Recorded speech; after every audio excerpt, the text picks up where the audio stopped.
Welcome to A&M Reviews. I'm Skybear and I'm here with my buddy Sal. Sal, what's up, Sal? Not much. All right. And so what movie are we going to be talking about today, Sal? We're going to be talking about Mother. All right. And before we get into it, just keep in mind we will be spoiling this movie, so look out for that. Yep. Mother is the new Darren Aronofsky movie that just came out recently. It's about a couple's relationship is tested when uninvited guests arrive at their home, disrupting their tranquil existence. Sal, what do we think about this movie, dude? Well, okay. Other than it's a Darren movie, and you know you're going to get your mind fucked. You go into it not knowing shit. First of all, he fucking doesn't want anybody to know shit about the movie until you go see it. So, obviously you're here, you want to hear spoilers, but you go in there, you sit down, you watch it. You don't know what you're watching till the end. Even till the end, some people left really mad. Well, yeah, I can tell you that. Well, he's been known to make divisive movies, so you just gotta sit through it and just walk out however you feel. Yeah, I mean, but here's the thing: like where I went to, I guess people wanted it to be like a horror movie. I guess that's how they thought of it. And they're like in the middle of the movie, people were saying like, "What the f is going on? What's this? What is this happening? This doesn't make sense." And I'm like trying to like hold it inside, being like, "Shut the fuck up, watch it, then regurgitate it, and then just fucking make your mind up," you know. But obviously they didn't know his previous works and stuff like that. So people who went to see it don't expect it to go be a horror flick. It's a movie that's an allegory movie. So with that said, you go watch it, go home, think about it, and then you make up your mind. If not, then you have to go watch it again. But yeah, for me, my rating was, I give it a 9.5 out of 10. And there's only just one reason it got a 9.5. I mean, if not, it would have gotten a little lower, like a 9 or so. But the main reason is that this movie, for me, was easier to follow and think about it. Because right before I got out of the theater, I already had a few theories about it. That's kind of rare for Darren's movies. Every time you go see it, you have to probably watch 2 times or so before you start making up your mind about it.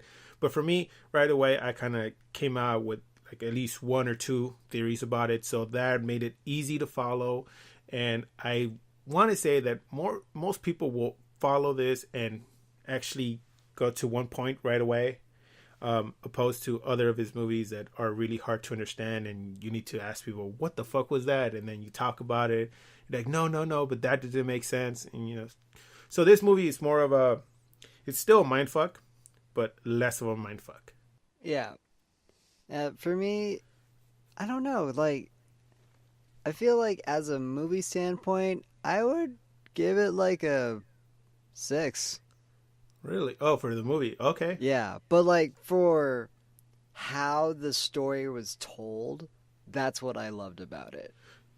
Yeah, the story. That's my rating about this. It's the story itself. Yeah, Like, but like I don't know. But then like by the end of the movie, did I really care at all about what I saw? No, not really. there was But a point. There was a point where you lost interest. yeah. Yeah, that happened to me. There was a point where I was like, really? Okay, just fucking move along. Just go, keep going, kind of thing. But yeah, I mean, my pros were that it was one of the easiest movies to follow that Darren has made. There were some big names in there and simple, important characters, but the ones you needed to focus on were minimal. Also, the story, there's different theories you can go with. Yeah. On the thing. My cons was that the topic might not sit well with people. Yeah, like there are some scenes that do push it pretty far. They are kind of disturbing, but that's Yeah. what I also enjoyed about the movie. I was like, Yeah. yes, I appreciate this. And then there's the people who are not gonna basically understand it, even if you explain it to them. So that's a little con that, you know, for me, is like, I don't like to tell somebody, oh, watch it, and then when they come back, it's like, I didn't get it. Like, go watch it again.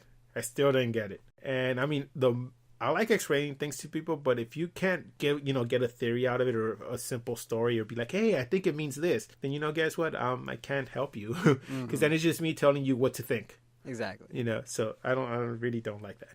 Yeah. And also the cast, Sal. I was so surprised by this. I loved how you mentioned, there were some big names in there and like Donald Gleason showed up. Like I was not expecting that. I didn't know he was in this. Well, they kind of didn't mention his name. All they did was mention Javier, they mentioned Jennifer, they mentioned Ed, And and Michelle Pfeiffer Michelle. and Yeah, Michelle Pfeiffer was yeah. there. But then Yeah, dude, Kristen Wiig. Kristen Wiig. She was Kristen Wiig is in this movie. I was like, she's in here. She's gonna make a fucking joke, but I was like, okay, I think she did make a little joke. Yeah. Yeah, she did kind of put a little. I was very comedy in that. But it was a little twisted comedy kind of thing. But still, yeah, it was kind of a refreshing thing because it was like by that time you were seeing faces left and right. Mm. Even though you were seeing like all these people, you still noticed some people that like Christian Wake. She was there. She's like, oh, she's his PR. What the fuck? What's going on? Yeah. But yeah. So, do you want to like go over the metaphors? Like, yeah, I mean, like, let's. What do you like? Do you want to compare? What do you think? Yeah, well, let's just was? tell people right away, right now. People, we're gonna talk about metaphors. This is gonna be more like of a spoiler. But if you still, after you watch the movie and you kind of don't understand what you saw, but you have some idea, here's some of the possible things that it might be hinting at. Skyber, do you want to start the first one?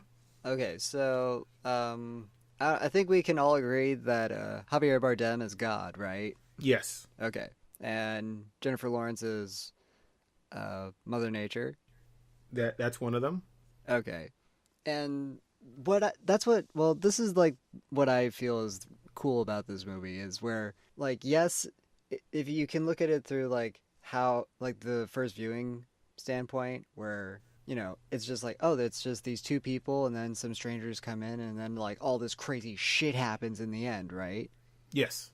But then by the end, you realize that that whole movie that the whole movie is really about just from creation or like the, biblical standpoint of creation to modern day society. And how when a civilization builds, it ultimately destroys itself. Mm-hmm. That's what I got out of it. Yeah. So there's you can see it. I want to say okay. First of all, the biggest hint was that he tweeted a few days before the movie. He tweeted a picture of the Giving Tree. I don't know if you remember that book from when you were a kid. Yeah, I love that book. I think he said something along the lines of stuff you should read before you go see my movie. Mm-hmm. So he posted on Twitter. That's their first clue. Javier is God or the creator, which is basically, if you're not religious, you still think about there's like a possibility of a creator. And when you talk about God, it can mean any God. But then Jennifer, she can be seen as Mother Earth, or she can be seen as Mary from the Bible. Mm-hmm. So here's my little quick story. Javier's God, Mary is Jennifer Lawrence, but she takes on the role of Mother Earth at the beginning. Ed Harris comes along. He's Adam. You see him when he goes to the bathroom. You see a scar on his side, which is where he took the rib out. Mm-hmm. Next day, who shows up? Michelle, who is Eve. Then he has a partner. Then they start, getting together. Yeah, and then there's kids. No. Before then, they go into his study, right? Oh, right, yeah. And what does Jennifer say? No, you can't go there. Mm-hmm. Well, that's the thing. That's basically the forbidden fruit. And who's tempting Ed Harris to go into there? Eve. So that's the whole point. That's his study. Then he closes up the study saying, like, you got kicked out of, the Garden of Eden. So then the sons show up. Yeah, so that's the story of Cain and Abel. How the brothers basically kill each other, then the father mourns them and stuff like that. God is there. So then when the son is dead and everybody shows up to mourn him, and Jennifer constantly telling them not to sit on the sink because it's not raised, she's basically getting fed up that, like there's people everywhere and doing as they please, to the point where, then Javier gets really excited because people are, coming to him. Right? So that means that God is pleased that he has people believe in him. And he rejoices in having his kids come to him. So he's happy that people are coming to his house. Also, the house is earth, Let's just put it out there. That's how it is. And the more people come into Earth, it also touches upon the overpopulation. Once the people sit on the sink and it bursts, water comes out. That's the hint to Noah's flood, Noah's Ark. That's when everybody leaves. And what is it? And then didn't everybody come because he wrote a poem? Oh yes, and this is afterwards. But so then after that, Jennifer is basically like, you never sleep with me. So they sleep together. And the next day she says that she's pregnant. Once she's pregnant, that's her becoming Mary. Right. So after that, he gets inspired to write a poem, which we can see it as him writing the Bible. And once he presents the Bible, followers come to seek him, Then Jennifer has the baby. Baby is Jesus. People who are fanatics come towards, to the house, invade the house, start tearing down the house. And that's basically saying that they're tearing down Earth. We're destroying her. We're taking resources and we're not respecting Earth. On top of that, you can see that she's really mad because they're paying attention to him more than the Earth. So people are praising God more than they're caring about Mother Earth, kind of thing. The son is born, which we can say is Jesus. And then all the crazy shit happens. Yeah, so. yeah. And then from there, it's basically like a fast forward through history. And you can see that it's trying to just show that there's always constant war, constant chaos, constant fighting. When normally before it was nice, peaceful, when it was just them and just a few people in the house. But now that it's getting more people inside the house, getting overpopulated, everybody's going into one room to another, doing as they please, taking this, taking that. They're not replacing it. So it's like constant war. That's how Mother Earth wants to see it. Like, we're destroying her house. We're destroying her. Yep. And then ultimately there's a breaking point, and then everything just self-destructs, and then everything has to start anew. Yeah, and then what happens at the end? The creator basically sees that it went to shit. He has to start all over. And then here's the thing: a lot of people are like, "Oh, so is it a commentary that the world's going to end?" Well, not really, but according to the Bible, he keeps moving on. Like he creates a world, then he leaves. That's why we start waiting for his return, according to the Bible. But right now, he's supposed to be somewhere else creating another world, or another life or another existence. So in that sense, it's like him moving on from place to place, trying to find the right balance where he can live with Mother Earth and not get destroyed. Because in the beginning, we see him restarting the world. And that's when we see Jennifer Lawrence. And at the end, we see somebody else wake up from the bed. Yeah. Yeah. Yeah, I completely agree. Yeah, and then just to touch upon like the baby, that was a really like strong scene when the followers wanted the baby, and Javier basically grabbed it and said, "Oh, they want to see him. They just want to see him."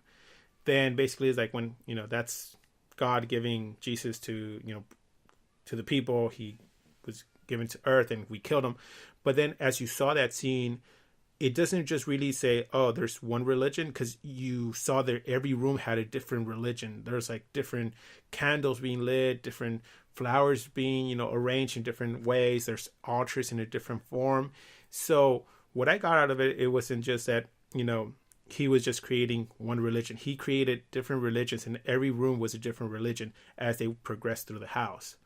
So that's what I got from it. And a lot of people, I don't know if they agree with me or not, but, that's what I saw. And I'm like, it's basically like me telling you a story and you retell the story to somebody else. You're not going to keep the same story I'm telling you. You're going to change it. So that's what I think religions are. Yeah. Basically a derivative of one main story. So in that sense, I don't know if Darren did this on purpose. He was trying to say like, there's just not one religion that was created from, this origin. You can take it as you want and create your own religion. And that's what people did. So that's one of the things. You can take it the religious way, or you can just basically simplify it by saying, look, it's Mother Earth and we're like messing with her, and there's going to be a breaking point. So we should stop. And although another idea I thought, because of the ending where like it's a new person. Yeah. Well, I was thinking that maybe, if, since Darren Aronofsky drew inspiration from, a biblical standpoint. Yeah. Uh, and the original title of this movie was called Day Six. Uh huh. So I that made me think, oh, what if this was like while he was creating everything, he was just like in a trial period. So he was like by the end he's like, oh fuck, all right, hang on, this time it'll get to like where we're at now. Oh, so you mean like let's say for example, he's trying to bake a cake and like, oh shit, this cake didn't come out right. Let me start all over. Exactly. Trying to perfect the recipe. Hey, you know what?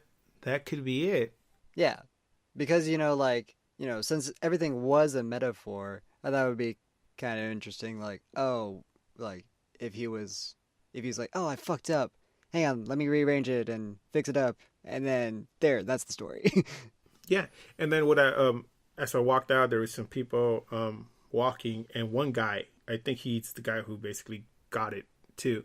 He started telling his girlfriend, "Did you see at the end? It was almost like the apocalypse, and there were like some diseases and stuff like that. It just reminded me of the Bible." And then he started saying things, but he walked away, and I'm like, I couldn't hear what he was saying, but he said that he saw some pests in there, like pestilence and different things, like according to the three horsemen from the Bible, from the apocalypse. But I'm really not sure, so I don't want to say. But I mean, if anybody saw that, just down below, tell us where it was, because I didn't see it, so I just heard people commenting about that. So, but yeah, I mean, this movie you can see it different ways. And if you're not religious, you can see it as, Mother Earth, this is where you live. Yeah. Don't destroy it. Or if you're religious, you can basically get a lot of content out of it, which I think that's what he did. If not, then the characters wouldn't fit, kind of thing. But at the same time, he does do this. Like, this is the main story, but deep down, you can also get this story out of it. Yeah. Oh, and I just want to put it out there. Keep in mind, this is just our own opinions. If we're wrong, then fuck us, right? Yeah, I mean, guys, for all we know is that we can be completely wrong. But if you want, just if you have a different theory, put it down below or send us an email, hit us on Facebook. We would like to carry this conversation after this show. So yeah, if anything else you want to tell us about that we missed, or you want to tell us that we're completely wrong, go ahead. So with that said, yeah, I appreciated, everything that went into this movie and, how this movie was told and all that. However, I didn't really care in the end. So, yeah, I mean, it's a fine movie, but, I don't think I need to watch it again. No, I mean, for me, it was one time was good enough. Like, maybe a second viewing just so I can, think about it a little bit more, but other than that, nah. I would just watch it a second time, maybe just at home, but not go see it in the theater. Yeah. I mean, in the theater, I saw it once. I kind of think I got what I needed to get out of it from the theater. But if I want to watch it again, like you said, think about it a little more, or just be at home. Hopefully by then, Blu-ray will be out, and little commentary from it wouldn't hurt. But yeah. So, with that being said, check us out next time for when we review Kingsman: The Golden Circle. I'm pumped to see that. Are you pumped to see that, Sal? Yes, I am. All right. And then social media is in the description. Click and subscribe and hit us up if you have any questions. And remember, keep watching movies.